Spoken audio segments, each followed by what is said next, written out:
Bonjour à tous et bienvenue aujourd'hui sur le plateau de Bonjour chez vous. Nous allons aborder un thème important qui, à mon avis, va intéresser pas mal de personnes. Fréquentation. Comment savoir si cette relation sera la bonne? Et Nadine est venue sur ce plateau pour surveiller son mari. Pour entendre tout ce qu'il va dire à mon sujet. Maintenant, finalement, les gens voient la vraie Nadine. Exactement. Surveille, elle guette. Qui a une emprise sur son mari. Et donc, quand les gens me voient agacer Nadine, ils comprennent pourquoi. Comment tu tournes le truc à ton avantage? Honte à toi, Frank. Honte à toi. Je suis ravie d'être avec vous. Je pense que ça va être une très très bonne émission. Je le disais avant l'émission, je pense que ça fait partie, et je veux le dire, Frank, même si tu n'es pas tout à fait d'accord. Vas-y, ça fait 6 fois que tu le dis, Evelyne, la 7e fois. Mais les téléspectateurs ne l'ont pas encore entendu. Je sais, vas-y. Cette question fait partie des top 3 des grandes questions des chrétiens, en tout cas qui viennent au Seigneur avant de se marier. C'est est-ce que je vais épouser la bonne personne? Comment savoir si c'est la bonne personne? Comment savoir si Dieu est d'accord? Et c'est une grande question. Moi, j'étais pas comme ça, là. Je suis comme... Moi non plus, tellement pas. Ah, des hommes sérieux? spirituels. Moi, je cherchais... Peut-être qu'on pourrait dire pour les femmes. Non. Moi, c'était plus comme mon mère, je pense, comment est-ce que je peux être plus sanctifié? Ouais, amen. Comment est-ce que... Plus d'onction. Comment aller prêcher aux nations. Excusez-nous, monsieur, excusez-nous. Donc, on va redescendre sur Terre pour vous et nous allons faire cette charnels. émission charnelle. Evelyne? Vous êtes terrible. Vous êtes terrible. Ben, si vous êtes charnel, comme Nadine et moi, vous vous posez certainement cette question si vous n'êtes pas encore marié. Et on va aujourd'hui essayer de vous donner quelques clés pour savoir si cette relation est la bonne, cette relation dans laquelle vous êtes, où vous allez peut-être vous engager, parce que ce sont des décisions très importantes dans la vie qu'il ne faut pas négliger. Mais parfois, on se met aussi une telle pression que finalement, on n'ose plus bouger, plus rien faire. Donc, on va en parler. Et Frank, tu vas faire une rubrique famille tout à l'heure. Eh oui, sur un thème intéressant pour beaucoup de gens. Ça va être sur comment... Est-ce que tu découvres Pouvoir. ton thème? Tu veux que je le lise, c'est ça? Si tu veux, j'ai mes points de noter, Evelyne. Comment savoir si une relation amoureuse a de l'avenir? C'est ça, C'est ça. c'est tout un thème. Donc là, c'est pour ceux qui sont déjà dans une relation et comment discerner, savoir. Ou qui sont incertains s'ils doivent avancer dans une certaine relation et pousser, creuser plus loin, en fait. Exact. Donc, j'ai quelques points à partager. Et ça devrait bien aller, contrairement au début de cette émission. Evelyne? Qui est formidable. Allez, Homer, tu vas remonter le niveau tout de suite dans la pensée du jour.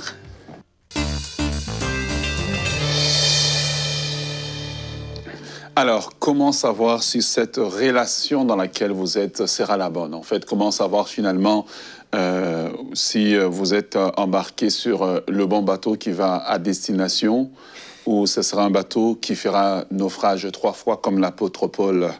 Donc nous lisons dans Matthieu chapitre 1, le verset 19, un verset qu'on passe souvent mais qui est tellement puissant alors que Marie a reçu la visitation de l'ange et qu'elle doit aller voir son fiancé pour lui dire « Écoute, je suis enceinte entre guillemets, d'un autre. » Et voici la réaction de Joseph, Matthieu chapitre 1, verset 19. Et la Bible dit que Joseph, son époux, était un homme de bien et il ne voulait pas la diffamer.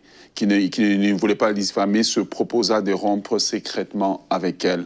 Alors, dans les relations, lorsqu'on est en train de s'embarquer dans les relations, j'aimerais vous dire que le premier critère qu'il faut regarder, c'est le caractère. La beauté passe. Nous avons commencé, nous avions un certain poids. Et puis, aujourd'hui, nous avons un autre poids. Il y a eu des variabilités, les corps changent et les personnes changent, mais la seule chose qui souvent demeure, c'est le caractère. Regardez le caractère. On dit de Joseph, c'était un homme de bien, c'était un homme bon. Et souvent, nous sommes impressionnés par la voiture. J'étais en voiture quand je suis venu te voir, hein? Quand même. J'étais pas, voilà, on vient en voiture, on regarde la voiture, on regarde l'argent, mais peut-être que tout ça peut passer. Mais le caractère, est-ce que c'est un homme bon? Est-ce que c'est un homme qui parle respectueusement? Est-ce qu'il parle les autres avec respect? Est-ce qu'il ment? Est-ce que c'est quelqu'un que lorsqu'il a fait quelque chose de mal, il peut s'excuser facilement? Ce sont des choses qu'il faut regarder afin de s'assurer qu'on va prendre ça, parce que quand tout le reste sera passé, eh bien, c'est le caractère qui va demeurer. Donc, regardez le caractère. Moi, je dis que le caractère, c'est 60% des choses que vous devez regarder.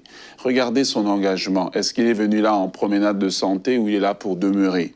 Quand je dis promenade de santé, c'est ma conviction personnelle. Moi, je crois qu'entre deux adultes qui s'aiment réellement, une relation ne peut pas dépasser 3 ans de fiançailles, parce que humainement, comment vous allez tenir? Moi, je pense que fréquentez-vous. Chacun sait ce qu'il veut de toute façon. OK? Et je crois qu'au bout de 3 ans maximum, il faut avoir franchi le pas. Aussi pour qu'on ne fasse pas perdre du temps à la jeune fille qui attend. Puis il y en a d'autres qui ont fait 10 ans comme ça en train d'attendre, mais il n'a pas encore fini les études. Regardez son engagement. Si au bout de, écoutez, 2-3 ans, il n'est pas décidé, remerciez-le et puis restez amis et puis continuez à prier que Dieu mette quelqu'un d'autre sur votre route. Et je dis toujours, dans une relation, c'est votre vie que vous engagez, c'est votre avenir que vous engagez. Alors, regardez l'engagement de la personne. Regardez aussi, eh bien, qu'est-ce que cette personne veut faire? Comment elle se voit dans 5 ans? Comment elle se voit dans 10 ans? Pourquoi je dis ça? C'est parce que la vie amène toutes sortes de challenges. Mais si c'est une femme avec laquelle vous êtes, ben, assurez-vous que vous allez regarder tous dans la même direction. Le temps termine, mais j'aimerais vous dire la dernière chose. Regardez le milieu d'où la personne vient. Et je ne dis pas le milieu en termes d'argent, mais comment est-ce que chez eux ils vivent? Est-ce que c'est des gens conflictuels? Ils se battent du matin au soir, ils ne se parlent pas pendant 3 mois, 4 mois.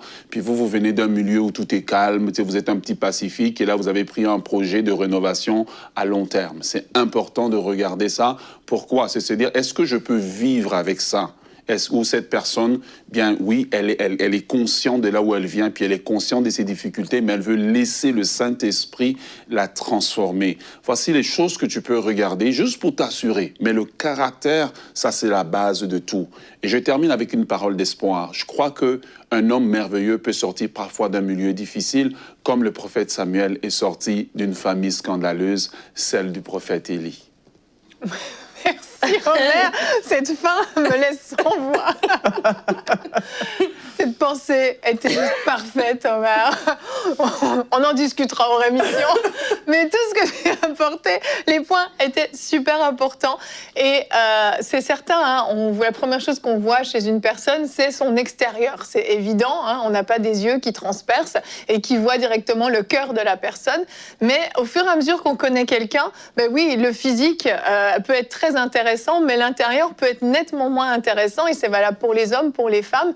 Et tu dis l'important, c'est le caractère, et c'est sûr, parce que c'est ça qui va créer des disputes plus tard, c'est ça qui va créer même que peut-être on va s'éloigner du Seigneur, c'est ça qui va créer qu'on va peut-être passer à côté de notre destinée, c'est le caractère. Sans mettre de côté complètement le physique, c'est pas ça qu'on dit, hein, il faut quand même qu'il y ait un minimum d'attirance, mais ce n'est pas la priorité, c'est important de le dire. Proverbe 16 au verset 9, qui est notre verset du jour, nous dit que le cœur de l'homme médite sa voie, mais c'est l'Éternel qui dirige ses pas. Et en l'occurrence, dans le domaine du mariage, on a des désirs, on a des attentes, on a certainement une liste de critères qu'on a planifiés peut-être depuis qu'on a 15 ans. Et puis, ça, c'est nos plans, c'est notre voie, et on médite sur cette voie, puis c'est bien de savoir ce qu'on veut. Mais Dieu, c'est celui qui dirige nos pas. Et le Seigneur peut nous surprendre parfois de mettre dans nos cœurs tout à coup un attachement pour une personne peut-être qui était notre ami de longue date, ou un frère ou une sœur qui était dans l'église depuis longtemps, avec qui il n'y avait pas plus d'atomes crochus comme ça a été le cas d'Omer et Nadine Kabouya. Regardez le love qui arrive sur ce plateau. Nadine, as-tu quelque chose à dire, peut-être? Non, mais tu parles de proverbe. Il y a ce proverbe qui dit que le charme d'un homme, c'est sa bonté. Et vaut mieux un homme bon qu'un menteur. Un homme pauvre. Un homme pauvre qu'un menteur. Et en fait, il y a ce verset-là, je pense, pour les femmes, mais il y a le verset aussi qui dit que la beauté est vaine et tout ça, c'est la femme qui craint l'Éternel qui sera louée. Et ces deux versets nous montrent en fait que c'est ce qui est profond, c'est ce qui est peut-être qui se voit pas à l'œil nu, qui se voit pas au premier abord. C'est ça qui est important en fait. Et je crois que quand on est jeune ou moins jeune, en tout cas quand on est en fréquentation, on est justement en train de rechercher ce qu'on voit tout de suite, mais c'est dans le caractère, c'est dans les petites choses. Moi, je me rappelle quand Omer et moi on se fréquentait, qu'on n'avait pas le même poids. Bon bref, c'est tout ce que j'ai retenu de la pensée. Voilà, je l'ai dit. Moi aussi. On l'a tous retenu. Prochainement. En fait, Omer voulait dire que depuis son mariage, Elle ne fait que rajeunir. il a changé de poids. C'est ça qu'il C'est voulait ça. dire. Je suis bien nourri. En Mais fait. voilà. Bon bref, mais ce que je voulais dire, moi je me rappelle que quand Par je suis rapport au poids, tu Omer, voulais nous parler? C'est le poids que tu voulais nous dire? je suis très belle. Merci. Trop facile. Quand Omer et moi on se fréquentait, on est allé au restaurant et la façon d'y parler à la serveuse, c'est ça que je remarquais. Wow. Quand Omer, il me donnait un rendez-vous, quand il me disait je Tu vois? t'appelle à telle heure, il m'appelait à l'heure qu'il m'avait dit. Quand on se parlait, il me regardait, il prenait acte de ce que je disais. Tu vois, c'était pas juste pour l'apparence. Il s'intéressait à moi, il valorisait mon intellect. Et c'est des choses que j'ai vues plus tard dans notre mariage. C'est quelqu'un qui m'a laissé m'épanouir, c'est quelqu'un qui me soutient, c'est quelqu'un qui est respectueux, c'est quelqu'un qui est pas... Tu sais, j'ai vu toutes ces qualités-là, mais en fait, ces qualités, c'était pas les qualités de... J'étais jeune. J'aurais peut-être pu m'arrêter à la voiture et puis, il a un appel sur sa vie, blablabla. Mais en fait, c'était dans ces petites choses que j'ai vraiment vu son caractère. C'est dans ces petites choses que j'ai vu le respect. Il a parlé de l'importance du respect, mais j'ai vu le respect, etc. Et c'est ça qu'on veut dire aux gens, en fait. C'est que, oui, vous pouvez avoir des choses qui tapent à l'œil, mais demandez au Seigneur d'avoir ce discernement pour remarquer les petites choses et ne pas fermer les yeux sur des petites choses qui sont difficiles. Il a dit que le Saint-Esprit travaille les cœurs et peut transformer quelqu'un qui sort d'un milieu toxique à une personne qui est bien. Donc, si vous voyez comme un petit truc qui cloche, ne dites pas « Oh non, non, c'est lui, c'est le bon. Écoute, je t'aime bien, mais là, je vois que tu as un problème de tempérament, tu as un problème d'impulsivité, ou bien tu es une femme, je t'aime bien, ma chérie, mais je vois que tu as un problème de paresse, peu importe, adresser ces situations-là et puis laisser le Seigneur vous travailler, mais focuser vraiment sur ce qui est important. C'est ça, parce qu'en fait, la personne qu'on est, quand on rencontre celui ou celle avec qui on va peut-être partager notre vie, on va changer. On va changer et on est censé s'améliorer dans le temps. Et cette période de fréquentation qui va nous amener ensuite aux fiançailles, c'est une période aussi d'observation. On n'est pas en train de mener une enquête, c'est pas ce que je dis, mais on va observer l'autre, on va l'observer dans différents contextes, avec sa propre famille, avec notre famille, comment il est en public, comment il est plus en privé, comment on se comporte. Tu vois, tu parles de comment il parlait à la serveuse. Mais tout ça, s'il parle mal à la serveuse, il y a un moment donné, il va être familier avec toi, il te parlera mal aussi. Donc, toutes ces petites choses, cette période d'observation. Et moi, je veux vous encourager, si vous avez reçu une demande en mariage et vous êtes un petit peu hésitant, prenez même 1 mois à vous décider s'il faut. Dites, j'ai besoin encore un peu de temps avant de prendre ma décision. Vaut mieux laisser passer 1 mois pour être sûr de ce que vous allez faire, plutôt que de le regretter ensuite toute votre vie. C'est qu'une fois que vous êtes marié, vous êtes marié. On n'est pas censé pouvoir annuler son mariage comme ça. Normalement, à la base, dans la Bible, un mariage, c'est pour toute la vie. Et je pense que des fois, il faut oser se donner un petit peu plus de temps et puis dire j'ai encore besoin de temps, je suis pas sûre, j'ai besoin de prier, j'ai besoin d'être certain. Vous pouvez même prier en couple, vous êtes en fréquentation, vous pensez vous marier, on va faire 1 semaine de jeûne et prière, chacun de notre côté, pas ensemble, hein, chacun de notre côté. Non, je précise parce que on part en retraite dans un hôtel, chacun de son côté. Et vous allez voir ce que le Seigneur va vous dire. Dieu parle. Dieu parle et il peut parler de plusieurs manières. Il peut révéler tout à coup des choses qui sont cachées dans le cœur de l'autre, qu'on n'avait pas pu voir avec nos yeux. Mais Dieu nous les montre et il faut lui faire confiance pour qu'il nous parle dans ce domaine-là. C'est pour cela que j'encourage beaucoup de ne pas fréquenter en cachette. Oui. Ouais, Ayez 2 ou 3 personnes de confiance à qui vous donnez un droit de regard, qui peuvent vous dire non, non, non.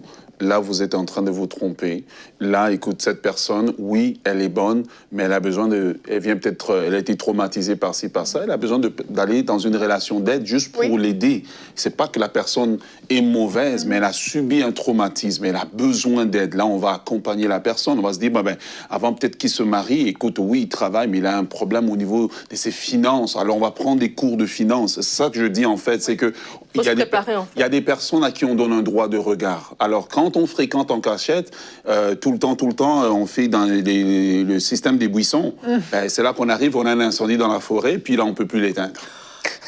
J'aime trop cette image. Et le feu, il est grand. Moi, je trouve qu'Omer est en feu. Frank, l'onction est transférée sur toi. Après le buisson en feu, nous allons enchaîner Et avec, le poids. Frank Poulain. Ça, c'est de la suffit. méchanceté. Ah, il est Et je suis terrible. présent. Hein. Il est terrible. Non, mais tu vois comment il insiste. Allez, Moi, j'ai Frank, j'ai félicité Omer, même sur son poids, lui. Il fait des progrès. Il a maigri beaucoup. Il est en forme. C'est bien. c'est très bien. Voilà. Allez. Félicite aussi Nadine. maintenant. Je veux pas parler.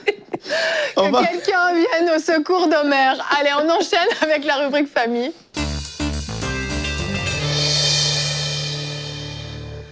Evelyne, je Frank. prends la parole. T'es prêt? Je suis prêt. On a touché à plusieurs points. Là, je vais être plutôt pratique dans cette rubrique famille. Je vais Plus être moins pratique théologique, que le buisson d'Homer. qui brûle ardemment. Se consume. Et il y en a, j'ai trop aimé, Omer, que tu dises qu'il ne faut pas attendre 10 ans. Ça, c'est terrible. Et on ne parlera pas de ça pour le moment, mais bon.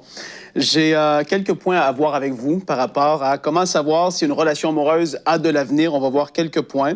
Le premier de ces points, c'est la beauté à tout niveau. On en a parlé un tout petit peu durant cette discussion. Mais le premier point, et ça, je dis toujours à les gens ou à les jeunes adultes que j'ai suivis, est-ce que, premièrement, tu la trouves beau ou belle? Pour de vrai. C'est pas le plus important, mais avec les années, si déjà elle te plaît pas, ben dans les années qui vont suivre, ça va pas être forcément vers le mieux. Donc il faut on se dit les vraies choses. Et si on ne dit pas les vraies choses, ben il va y avoir des déceptions. Donc voilà, c'est important de trouver la personne beau ou belle. Et là, je parle de l'aspect physique, et c'est pour ça que j'ai dit la beauté à tout niveau, parce qu'il y a l'aspect physique, mais après ça, la personnalité de la personne. Est-ce que tu trouves que cette personne a une belle personnalité? On a fait une émission, d'ailleurs, sur la personnalité, Evelyne. Ton émission préférée. C'est une belle émission quand même sur les personnalités qui ne sont pas la même chose que le caractère. Et donc, la personnalité de la personne, est-ce que c'est une belle personnalité, en tout cas à ton goût? Est-ce que c'est une personne trop sérieuse qui est toujours... Tu vois, il y a des personnalités parfois avec lesquelles on accroche moins. Et on se dit, parce que c'est peut-être la 3e ou la 4e ou la 5e fréquentation qu'on a, et qu'on se dit, ben, c'est la 3e, je suis rendu à 29 ans, bon, même si c'est une personne trop sérieuse, ouais, mais si c'est une personne trop sérieuse, même si c'est la 5e personne que tu fréquentes, ben, si tu te maries avec une personne que tu n'aimes pas la personnalité, ça aussi, ça va te pourrir la vie. Ouais. Et une personnalité, comme on l'a dit dans cette émission, ça peut se sanctifier, mais aussi, s'il y a des personnes, ils sont comme ils sont. Et Frank est comme il est. Et ma femme, si elle n'aimerait pas comment je suis, la vie serait longue avec moi. Et c'est la vérité. Il faut se dire les vraies choses, comme j'ai dit, parce que sinon, ça crée des déceptions et beaucoup de frustration. Il y a des personnalités qui existent. Il faut savoir les discerner et voir si ça fait avec nous. Et là même, je parle de la beauté spirituelle, c'est-à-dire la base. Est-ce que la personne est sauvée? Si c'est pas une personne sauvée, arrête les mensonges. Elle va venir au Seigneur une fois qu'elle va être mariée avec moi parce que, oublie ça. Et on l'a vu, des choses comme ça arriver, se produire, mais plus souvent que pas, c'est pas ce qui est arrivé et ça a créé des gros dégâts. Donc, si la personne n'est même pas sauvée, n'a même pas forcément un intérêt pour les choses spirituelles, c'est déjà pour moi un X, c'est vraiment un gros marqueur rouge. Embarque-toi pas là-dedans. Mm-hmm. L'autre chose, est-ce que tu aimes ce que cette personne dégage spirituellement parlant? Il y a des personnes qui, et vous le savez tous comme moi, ils sont hyper spirituels et ça fait peur des fois. Et tu te dis, mais si déjà ça te fatigue, ben ça va pas forcément non plus aller en s'améliorant. Vous savez, en fait, moi, personnellement, je suis pas le même de quand je me suis marié à aujourd'hui. Il y a une évolution. Tu trouveras pas une personne parfaite. Oublie ça, ça existe pas.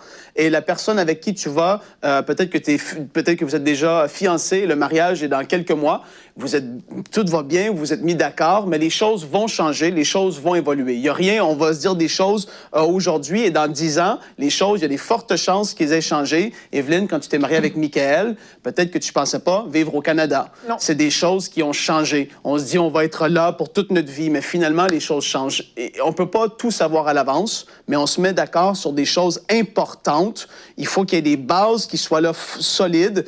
Il faut pas que la personne nous agresse ou nous tape sur les nerfs spirituellement. C'est pour ça que j'ai dit, qu'est-ce que cette personne dégage spirituellement parlant? Est-ce que c'est une personne qui cherche Tu vois que c'est une personne consacrée, qui cherche à prier, qui veut découvrir plus de Dieu. Est-ce que cette personne même, est-ce qu'elle parle des choses spirituelles ou c'est constamment des choses terre à terre comme toutes les autres personnes qui ne connaissent pas Dieu? C'est important de voir ces choses-là. Moi, avec Nadia, on se parlait des choses spirituelles, des vraies choses. Pour moi, la vie, c'est au-delà du soleil et d'une maison et d'un garage et d'une piscine et de je sais pas quoi. Ça va plus loin que ça. Et là, c'est important de faire le point là-dessus. L'épreuve du temps va révéler beaucoup de choses aussi. Les valeurs démontrées au début sont-elles toujours là après même 3 mois? Parce qu'au début, tu le sais, toi, le garçon qui m'écoute, tu vas être très gentil et très ci et ça, mais après 3 mois, même, c'est peu 3 mois, mais le vrai toi va commencer à ressortir, ou même toi qui écoute ma sœur, ça va être comme ça aussi. Et après 6 mois, et là, je parle pas de 10 ans, hein, on oublie cette histoire de 10 ans, comme Omer l'a dit. Mais après 3 mois, 6 mois, 8 mois, est-ce que les choses ont changé? Le temps va révéler tellement de choses. C'est important de ne pas se presser à se dire « J'ai eu un songe, j'ai eu une parole prophétique. » C'est beau, mais laisse le temps faire son œuvre aussi. C'est important. Que quelqu'un dise « Amen ». Amen. Il y en a au moins 3 sur le plateau. Les valeurs s'alignent-elles?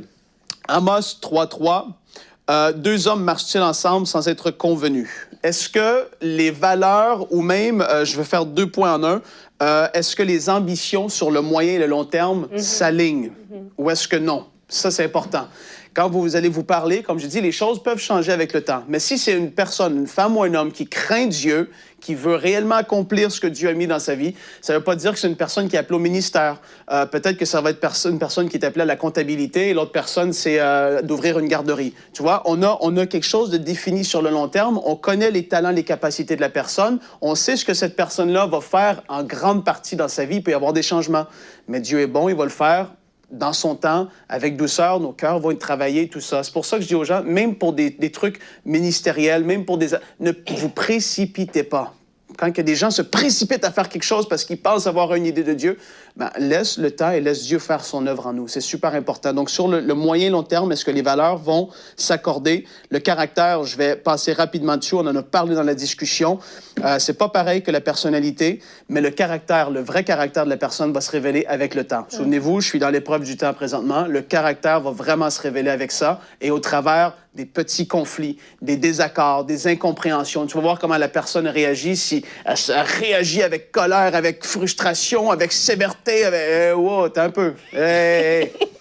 C'est pas comme ça que je vais vivre ma vie. Et ça, on peut se dire que les choses peuvent changer, mais là, ça aussi, c'est un drapeau rouge. Il faut savoir saisir et réaliser les choses. La vie générale, 3e et dernier point. Tes proches en pensent quoi? Ne méprise pas le conseil de ceux autour de toi et surtout ceux qui sont remplis du Saint-Esprit. Souvenez-vous, dans les actes même, les anciens, les diacres, devaient être des hommes remplis du Saint-Esprit. C'est des gens qui vont avoir un discernement différent. Tu peux demander à un ami que tu connais de longue date, c'est beau, qui ne connaît pas le Seigneur, qui a des belles pensées, des belles avis. Mais attends, va voir des gens qui ont réellement un discernement et surtout ceux qui sont plus âgés que vous. Aujourd'hui, les conseils que je donne, ce ne sont pas les mêmes que j'aurais donnés il y a peut-être 3 ans, 5 ans ou 8 ans. Parce que tu apprends, tu matures, tu vieillis, tu traverses des tempêtes, tu vis des choses et donc tu vois les choses différemment. Va vers ceux qui sont sages et je le sais que ça fait peur parce qu'ils vont te dire les vraies affaires et ils vont te dire non, attends un peu. Ah, t'as 22 ans et tu penses que tout est beau et rose et que tout va être merveilleux toute ta vie, mais il y a des réalités qui vont arriver. Et là, tel jeune homme ou telle jeune femme, je la connais, j'ai remarqué des choses. Ah ouais! Et là, il y a des... Ouais, c'est pas pour écraser, c'est pour dire les vraies choses et mettre en garde. Et ça, c'est important de le faire. La mise en garde, elle n'est pas mal. C'est très, très bien. Et il faut s'ouvrir à ça, comme on le dit, être ouvert aux autres. Les histoires de buissons qui brûlent, là, on n'en veut pas. On n'en veut pas. J'ai dit la forêt, pas le buisson. C'est le niveau supérieur quand c'est la forêt. Là. Est-ce que tu as le feu vert de ton Père céleste, acte 17, verset 16? Comme Paul les attendait à Athènes, il sentait au-dedans de lui son esprit s'irriter à la vue de cette ville pleine d'idoles. Et je te dis, est-ce que tu sens ton esprit s'irriter à la vue de cet homme ou de cette femme? Quand tu regardes ou quand ça fait un moment que tu es avec elle ou lui, ça fait 6 mois, 7 mois, c'est comme tu l'aimes, mais il n'arrive pas à pleinement te te donner, si on veut, ou à vraiment te dire je fonce, c'est parce que ton esprit, ça se peut qu'il s'irrite au-dedans de toi. Et c'est là le témoignage intérieur, le feu vert, le feu rouge ou le feu jaune. Des fois, on est comme incertain. On va se donner un autre 6 mois s'il faut, sans forcément le dire, mais sois pas pressé. Pourquoi être pressé? La précipitation apporte beaucoup de difficultés et de complications.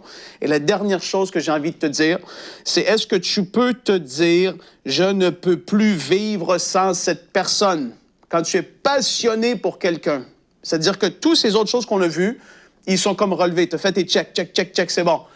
Et là, tu te dis « Je ne peux plus vivre sans cette personne ». Tu t'imagines la vie sans cette personne et c'est pas possible parce que tu es passionné de cette personne. La passion, c'est pas quelque chose qui s'apprend, c'est pas quelque chose que quelqu'un va te transmettre en imposant les mains, c'est pas... Non, être passionné, être amoureux, amoureuse d'une personne réellement, c'est parce que, wow, il y a quelque chose qui est là. Des fois, tu te dis, ouais, mais finalement, après 4-5 mois, je peux vivre sans cette personne. Et ma vie serait plus facile.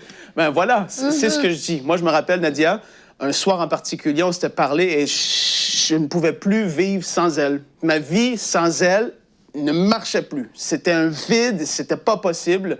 Et voilà, c'est la passion qui est là et qui va aussi aider beaucoup sur le temps. C'est d'être passionnément amoureux ou amoureuse de cette personne. Voilà pour vous comment savoir si une relation amoureuse a de l'avenir. Merci, Frank. Est-ce que tu as été rassurée par ma réponse aujourd'hui? J'ai été rassurée. Merci. C'était très complet, cette émission. Oui. Et j'aimerais juste rajouter un dernier petit point qui me paraît important. Est-ce qu'il ou elle veut coucher avec vous avant le mariage? C'est un petit critère qui signifie que la crainte de Dieu est peut-être pas pleinement installée dans le cœur. Et honnêtement, s'il y a ça, déjà, il va falloir parler très, très sérieusement et voir si ça amène un changement. Mais s'il n'y a pas de changement, s'il n'a pas la crainte de Dieu pour ça, il n'aura pas la crainte de Dieu pour beaucoup d'autres choses, il ou elle, parce que ça peut très bien être elle aussi. Ça, donc, c'était un dernier petit point qui me paraissait important. Ça veut dire que la personne ne brûle pas pour Dieu, mais ça brûle ailleurs. Ça brûle ailleurs, dans le buisson. Il y a quelque chose à retenir de cette émission. On dit les vraies choses, hein? C'est la vérité. Ne laissez pas les braises dans le buisson. Ce sera le mot de la fin de cette émission. Ça souffle. Cette émission. Que Dieu vraiment vous dirige si vous êtes encore célibataire, vous êtes en fréquentation. On a beaucoup ri sur ce plateau parce qu'il y a des choses drôles qui peuvent se passer, mais c'est un thème très, très sérieux. Vraiment que le Seigneur puisse vous conduire, c'est notre prière. Que vous puissiez être convaincus de ce que vous faites. La Bible dit que tout ce qui n'est pas le fruit d'une conviction est péché. Vous devez être convaincus avant de vous engager dans la voie du mariage. C'est très, très sérieux, comme je l'ai dit. C'est pas un engagement à prendre à la légère, mais il faut pas non plus que vous vous mettiez toute une montagne sur la tête au point de ne plus oser bouger, de ne plus oser rencontrer personne parce qu'il faut absolument qu'un ange vous apparaisse et vous dise c'est lui ou c'est elle. Il faut de l'équilibre dans tout ça. Il faut être sage. Faites confiance à votre témoignage intérieur. Le Saint-Esprit habite en vous et demandez-lui de vous montrer les choses. Demandez-lui de vous mettre un feu rouge, cette alarme dans votre cœur qui vous dit non, ou au contraire, une paix surnaturelle qui vous remplit, qui vous dit vas-y. Tu peux y aller. Vous aurez peut-être une parole, peut-être qu'un ange apparaîtra, ou peut-être simplement que vous aurez juste une conviction dans votre cœur. Il y a plein de témoignages différents. L'important, c'est que vous sachiez que vous avez pris la bonne décision, que vous engagez sur une voie durable qui va porter du fruit tout au long de votre vie. On se retrouve demain, on continue sur ce thème pour tous ceux qui ont vécu des déceptions relationnelles ou amoureuses. Comment se remettre d'une déception relationnelle, ce sera notre thème du jour. Et nous aurons une rubrique conseil du coach avec Annabelle. Comment se remettre d'une déception amoureuse spécifiquement. Donc ce sera notre thème de demain. Merci de nous avoir suivis et bonjour chez vous.